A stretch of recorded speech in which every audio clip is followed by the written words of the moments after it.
Paulo e Estevão, pelo Espírito Emmanuel. Psicografia Francisco Cândido Xavier. Segunda parte, capítulo 4, parte 10. O ministro de Júpiter quis protestar, calando-se em seguida, muito desapontado. E entre os mais extravagantes comentários, os missionários bateram em retirada, ansiosos por um local de oração, onde pudessem elevar a Jesus seus votos de alegria e reconhecimento. Grande triunfo, disse Barnabé, quase orgulhoso. As dádivas do Cristo foram numerosas. O Senhor lembra-se de nós. Paulo ficou pensativo e redarguiu. Quando recebemos muitos favores, precisamos pensar nos muitos testemunhos. Penso que experimentaremos grandes provações. Aliás, não devemos esquecer que a vitória da entrada do Mestre em Jerusalém precedeu os suplícios da cruz. O companheiro, considerando o elevado sentido daquelas afirmações, entrou a meditar em profundo silêncio. Lloyd e a filha estavam radiantes. A cura do aleijado conferia aos mensageiros da Boa Nova singular situação de evidência. Paulo valeu-se da oportunidade para fundar o primeiro núcleo do cristianismo na pequena cidade. As providências iniciais foram tomadas na residência da generosa viúva, que pôs à disposição dos missionários todos os recursos ao seu alcance. Tal como em Nea Pafos, estabeleceram num casebre muito humilde a sede das atividades de informações e de auxílio. Em lugar de João Marcos, era o pequeno Timóteo quem auxiliava em todos os mistérios. Numerosas pessoas copiavam o Evangelho durante o dia, enquanto os enfermos acorriam de toda parte, carecidos de imediata assistência.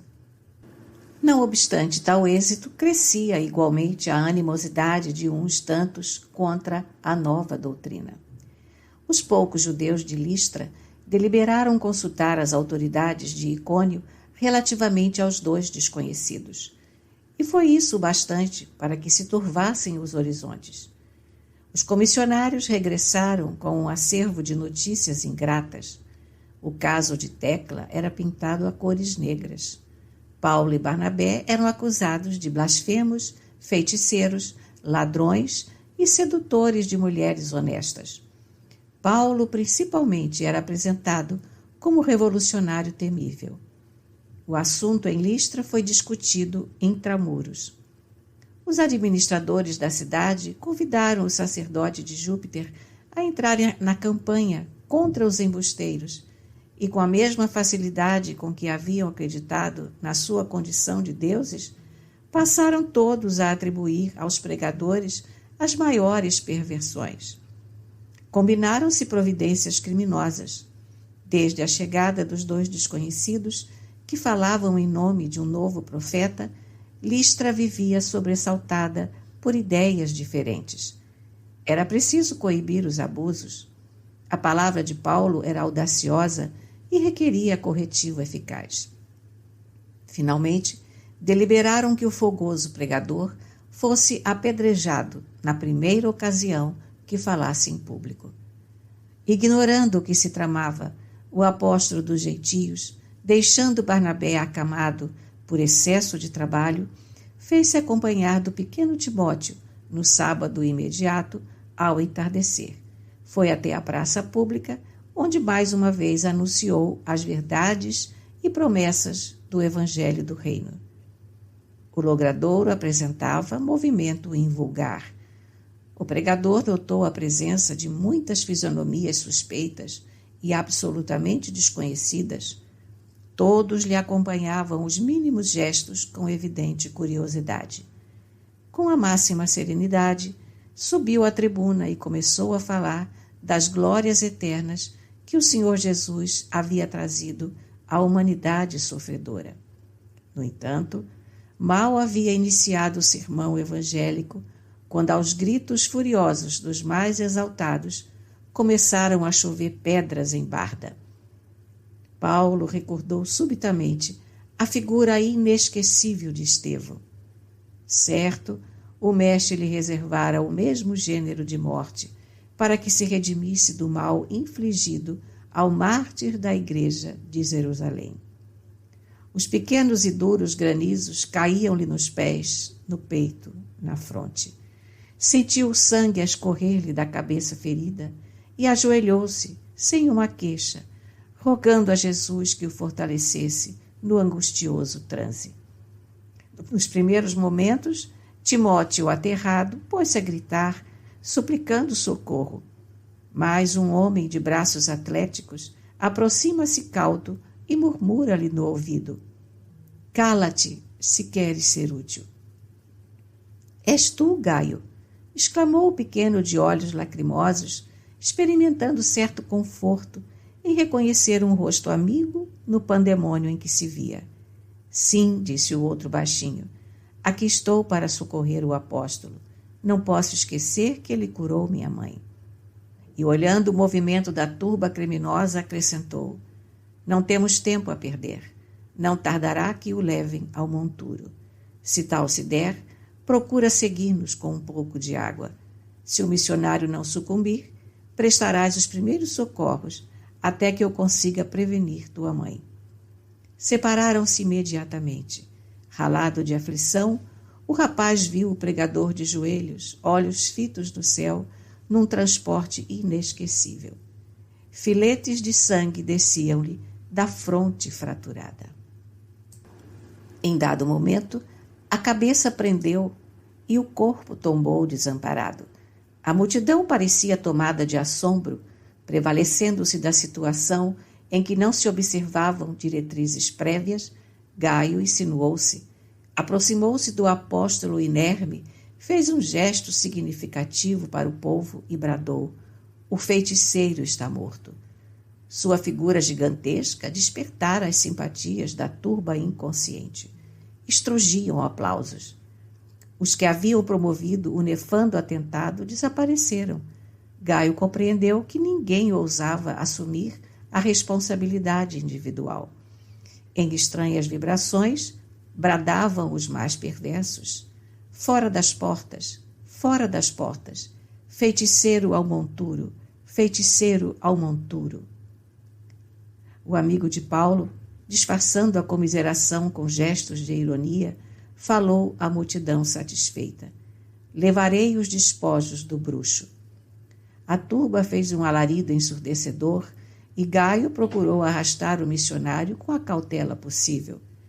Atravessaram vielas extensas, em gritos, até que, atingindo um local deserto, um tanto distante dos muros de Listra, deixaram Paulo semi-morto na montureira do lixo. O latagão inclinou-se, como a verificar a morte do apedrejado, e, observando cuidadosamente que ainda vivia, gritou: "Deixemo-lo aos cães, que se incumbirão do resto. É preciso celebrar o feito com algum vinho." E, seguindo o líder daquela tarde, a multidão bateu em retirada, enquanto Timóteo se aproximava do local, valendo-se das sombras da noite, que começava a fechar-se.